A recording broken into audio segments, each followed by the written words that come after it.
మీరెప్పుడైనా ఎవరెస్ట్ శిఖరం ఎక్కారా? భరతనాట్యం చేసి ఏ ఒక్కరినైనా మెప్పించారా? ఒలింపిక్స్లో పాల్గొని మెడల్ ఏమైనా తెచ్చారా? పోనీ కనీసం సివిల్స్లో హైయెస్ట్ స్కోర్ అయినా సాధించారా? లేదు కదూ. కానీ ట్రైన్లో నుంచి దొంగలు తోసేస్తే ఒక కాలును పోగొట్టుకుని వెన్నెముక గాయాలకు గురైన అరుణిమా సిన్హా ఎవరెస్ట్ ఎక్కింది. ఎవరెస్ట్ను అధిరోహించిన ప్రపంచంలోనే తొలి ఫీమేల్గా ఘనత సాధించింది. యాక్సిడెంట్లో ఒక కాలును పోగొట్టుకున్న సుధా చంద్రన్ భరతనాట్యంలో మేటిగా నిలిచింది. స్పైన్ ట్యూమర్ వల్ల నడుము కింది భాగం కదలికలు కోల్పోయినా పట్టుదలతో పారాలింపిక్స్లో పాల్గొని దేశానికి మెడల్ తెచ్చిన తొలి ఫీమేల్ పారాలింపియన్గా సత్తా చాటింది దీపా మాలిక్. స్కోలియోసిస్ సమస్య బారిన పడిన ఇరా సింఘాల్ 2014 సివిల్స్లో హైయెస్ట్ స్కోర్ సాధించి దేశంలోనే తొలి దివ్యాంగ మహిళా సివిల్ సర్వెంట్గా నిలిచింది. ఇప్పుడు చెప్పండి మేడం, వీళ్ళలో ఏ ఒక్కరైనా కాళ్ళు చేతులు ముక్కు మొహం అన్నీ బాగున్నా మీకంటే తీసిపోయారా? వీళ్ళలో ఏ ఒక్కరి సామర్థ్యమైనా మీకంటే తక్కువైపోయిందా? ఒక దివ్యాంగుడిని ఏ ఎయిర్లైన్ సంస్థ అయినా పైలట్గా నియమించుకుంటుందా?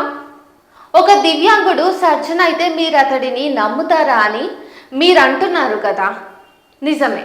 కానీ పుట్టుకతోనే 2 చేతులు లేకపోయినా ప్రపంచంలోనే తొలి ఫీమేల్ ఆర్మ్లెస్ పైలట్గా లైసెన్స్ పొంది విమానాలు నడిపిన అమెరికన్ దివ్యాంగురాలు జెసికా కాగ్స్ గురించి, ఆమె తైక్వాండోలో బ్లాక్ బెల్ట్ కూడా సాధించిన ఘనత గురించి మీకు తెలిసి ఉండకపోవచ్చు.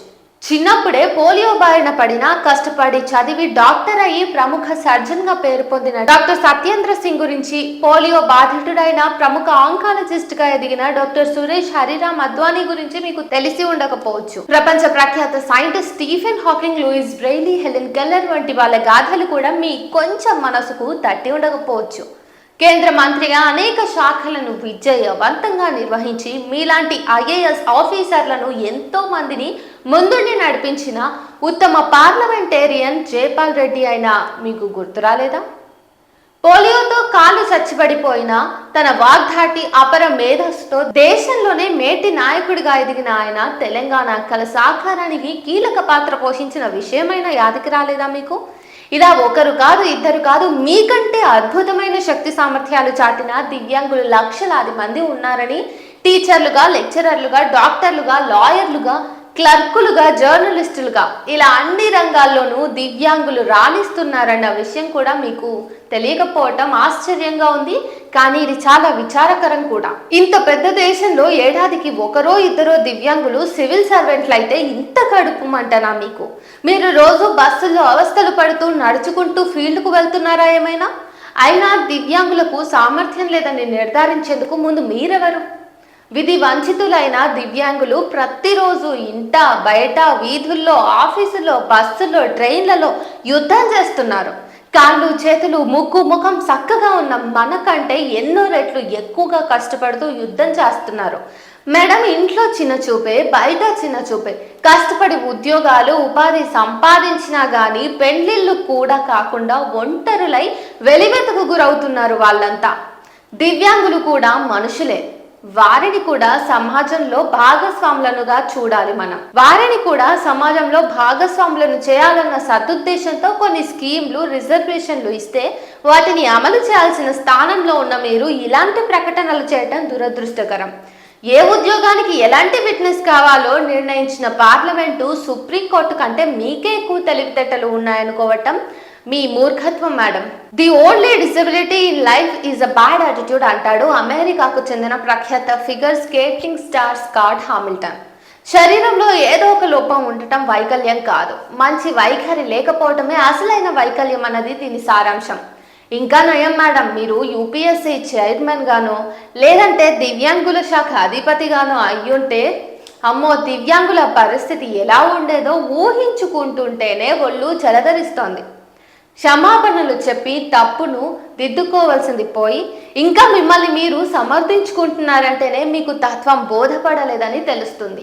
సాటి మనుషుల పట్ల మానవత్వము లేకపోవడమే కాకుండా చట్టాలకు వ్యతిరేకంగా మాట్లాడుతున్నారంటేనే మీరు మెంటల్గా ఫిట్గా ఉన్నారా లేదా అన్న సందేహం వస్తోంది. ఇప్పటికైనా మీరు దివ్యాంగ సమాజానికి క్షమాపణలు చెప్పాలి, లేదంటే ఐఏఎస్ పదవి నుంచి తప్పుకోవాలని దివ్యాంగులంతా కలిసి డిమాండ్ చేస్తున్నారు. ఇప్పుడు సీఎం రేవంత్ రెడ్డి సార్ చూస్తున్నారు కదా, అసలు దివ్యాంగులు ఎందుకు పనికిరారు అన్నట్టుగా మీ ప్రజాపాలనలో ఒక బాధ్యతాయుతమైన పదవిలో ఉన్న అధికారి ప్రవర్తన, హక్కుల కోసం ఎన్నడూ పిలికిలెత్తని కనీసం గొంతెత్తని ఆఫీసర్, లక్షలాది మంది దివ్యాంగుల కమ్యూనిటీని ఇంత అవమానించిన ఆఫీసర్ మీ ప్రభుత్వంలో ఉండటం మీకే చెడ్డ పేరు తెస్తుంది.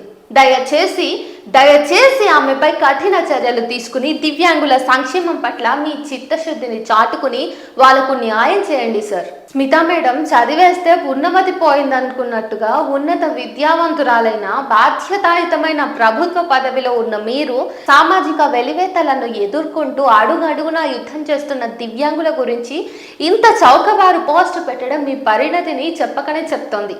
నిజమే, దివ్యాంగులో కొందరికి కాళ్ళు లేవు, మరికొందరికి చేతులు లేవు, కొందరికి చూపు ఉండదు, మరికొందరికి వినికిడి ఉండదు. కానీ మనసు వంకరకు మించిన వైకల్యం ఏముంటుంది మేడం? నిజమే, దివ్యాంగులు ఆర్మీ జవాన్లలానో పోలీసులానో డ్యూటీలు చేయలేరు. కానీ మీరు చెప్తున్న ప్రీమియర్ పోస్ట్ అయినా ఐఏఎస్ అయితే అద్భుతంగా పనిచేసి చూపించగలుగుతారు వాళ్ళంతా. ఇందుకోసం సమాజాన్ని, ప్రజా సమస్యలను చక్కదిద్దే నేర్పుంటే సరిపోతుంది కదా. ఏంటి మేడం, డిఫెన్స్, ఐపీఎస్, ఐఏఎస్ జాబ్స్కు తేడా లేదా? మరి మీరు ఎప్పుడైనా యాంటీ నక్సల్ ఆపరేషన్ కోసం తుపాకీ పట్టుకుని అడవికి పోతున్నారా, లేదంటే బార్డర్కు వెళ్ళి గస్తీ కాస్తున్నారా? రేపు ప్రమాదవశాత్తు మీకు ఒక కాలో చెయ్యో పోతే అప్పుడు ఐఏఎస్కు పనికిరానని తప్పుకుంటారా మేడం?